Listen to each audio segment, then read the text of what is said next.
Hello, what's up? Your best here. Mahilig ka rin ba sa mga halaman? Kung gayon, ay alam mo na ba kung alin ang halaman na nababagay sa iyong personalidad at sa iyong zodiac sign? Maaaring napakadali lamang na pumili ng magandang uri ng halaman na maaari mong iuwi upang alagaan. Subalit alam mo ba na maraming aspeto ang dapat mo ring isalang-alang? Tulad na lamang ng mga uri ng halaman, tagal ng buhay nito at higit sa lahat ay ang tamang pangangalaga dito. Kaya naman, ang magugustuhan mong halaman ay nararapat na naayon din sa iyong lifestyle at swak na swak sa iyong personalidad.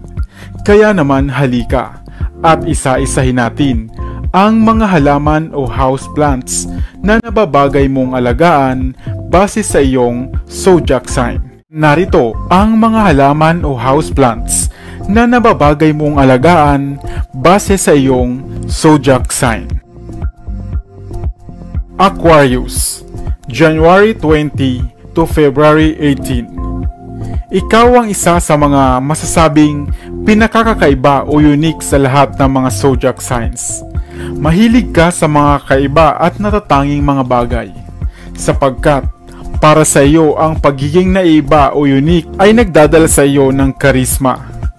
Kaya naman ang halamang lifesaver ang nababagay mong alagaan, sapagkat ang halamang ito rin ay natatangi at bibihira lamang makita sa mga tahanan. Espesyal ang halamang ito na hindi nangangailangan ng masusing pangangalaga, na bagay sa easygoing at free-spirited mong personalidad. Pisces, February 19 to March 20. Ang isang Pisces na tao ay masayahin at parating ine-enjoy ang mga bagay-bagay gaano man ito kaliit o kalaki. Nagagawa mong sumabay sa agos o magaling kang makisama o makipagkapwa-tao.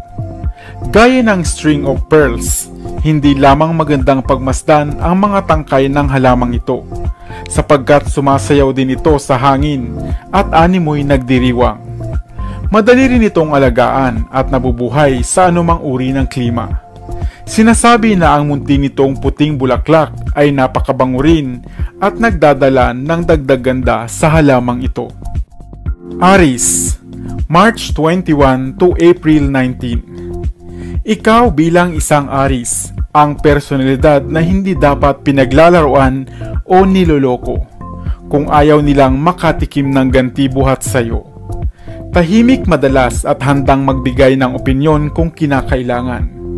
Kaya naman, sakto sa iyo ang personalidad at pag-aalaga ng isang cactus.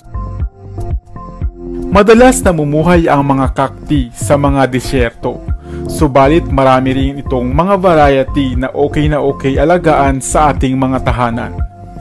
Gaya ng cactus, what you see is what you get. At bonus na nga na hindi mo na ito kinakailangan pang parating diligan. Taurus, April 20 to May 20. May paninindigan, matatag at may isang salita ang isang Taurus. At anuman ang mangyari, ay magiging okay pa rin ang lahat para sa kanya. Gaya ng jade plants, madali itong ilagay sa alinmang bahagi ng ating tahanan. Swerte ang halamang ito na gaya ng isang Taurus ay madaling magustuhan ng karamihan.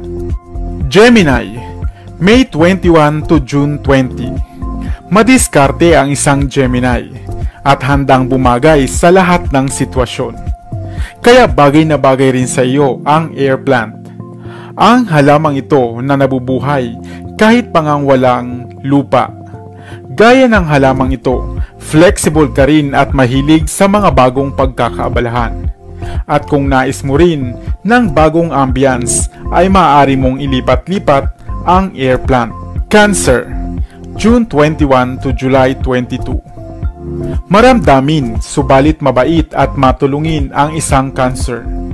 Kaya bagay sa iyo ang Mimosa pudica. Ang masarap pakinggan nitong ngalan ay swak na swak sa iyo, dahil kilala ang halamang ito sa pagiging sensitibo, na sa oras na mahawakan mo ang dahon nito ay agad itong titiklop. Namumulaklak rin ang halamang ito ng mga kulay pink, yellow at minsan ay purple.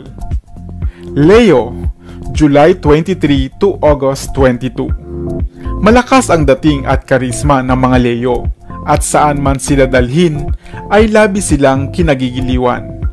Kaya naman, swak sa'yo ang taste ng Rex Begonia. Maraming uri at variety ang Rex Begonia sa iba't iba nitong kulay. At maaari kang pumili ng nababagay sa iyong kagustuhan.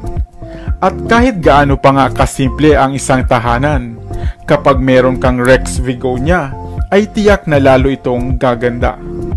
Virgo, August 23 to September 22. Mapili ka sa mga bagay-bagay at partikular naman sa iyong gusto na gaya ng isang prayer plant.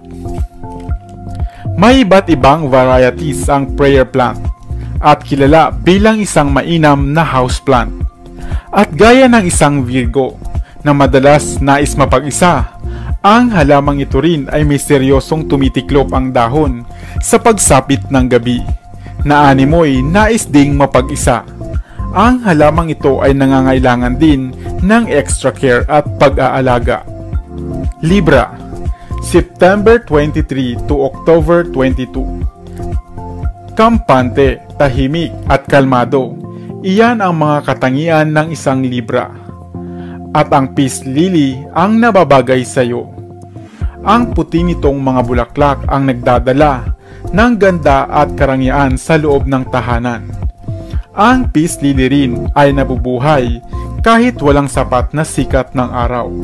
At nagdadala din ito ng kapayapaan sa tahanan gaya ng kanyang pangalan. Scorpio, October 23 to November 21. Sinasabing misteryoso o misteryosa ang mga Scorpio at hindi rin madaling makuha ang loob o tiwala sapagkat sila ay mapag-obserba at mapanuri. Kaya kung isa kang Scorpio at magustuhan mo ang Venus flytrap, ito ay sapagkat swak talaga ito sa personalidad mo. Pareho kayo ng katangian na hindi madaling mapabilib o maloko sapagkat alam ninyo kung papaano protektahan ang inyong mga damdamin. Gaya ng Venus flytrap, hindi alam ng iba na mainam pala itong houseplant na sa oras na may insektong darapo rito ay agad itong sasarado. Sagittarius, November 22 to December 21. Dahil ikaw ay isang Sagittarius, madalas ikaw ay may pabugso-bugsong damdamin. Subalit mahusay ka namang makipagkapwa-tao. Ang pabago-bago mong mood swings ay nababagay sa halamang snake plant. Madaling bumagay ang halamang ito saan man ito ilagay. Matibay ang mga dahon at madaling alagaan. Kilala din ang halamang snake plant sa paglilinis ng hangin at isa ring mainam na pampaswerte. Capricorn, December 22 to January 19. Dahil masipag at may paninindigan sa buhay ang mga Capricorn, bagay na bagay sa iyo ang juniper bonsai tree. Ang bonsai ay matagal na ngang sining sa paghahalaman na kinakailangan ng mahusay na teknik sa cultivation at pagpapanatili ng natatangi nitong sukat.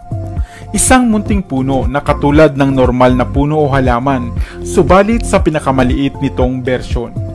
At gaya mo na Capricorn, ang detalye at pagkametikuloso ng bonsai ay nababagay sa iyong katangian. Ayan, nagustuhan mo ba ang halamang swak na swak sa zodiac sign mo? Meron ka na ba nito? Share mo naman yan sa amin kung may halaman pang bagay at pasok sa taste mo. Iwan ka naman ng comment sa comment section sa ibaba. I-like at i-share mo na rin para naman sa kaalaman ng iba. Dito na sa Best TV, tayo ay matuto. Utak mapuno ng bagong kaalaman. Dito na sa Best TV, tayo ay lumibot. Lihim na mundo ay ating matuklasan. Dito yan sa Best TV. Dito yan sa Best TV. Dito yan sa Best TV. Sapagkat ang mga laki may alam. Dito yan sa Best TV. Tara bes, sabay-sabay tayo na matuto. Pagkat dito sa mundo lamang ang siyang marunong. Ating utak sa linan ng panibagong dunong. Mga bagay na sa buhay ay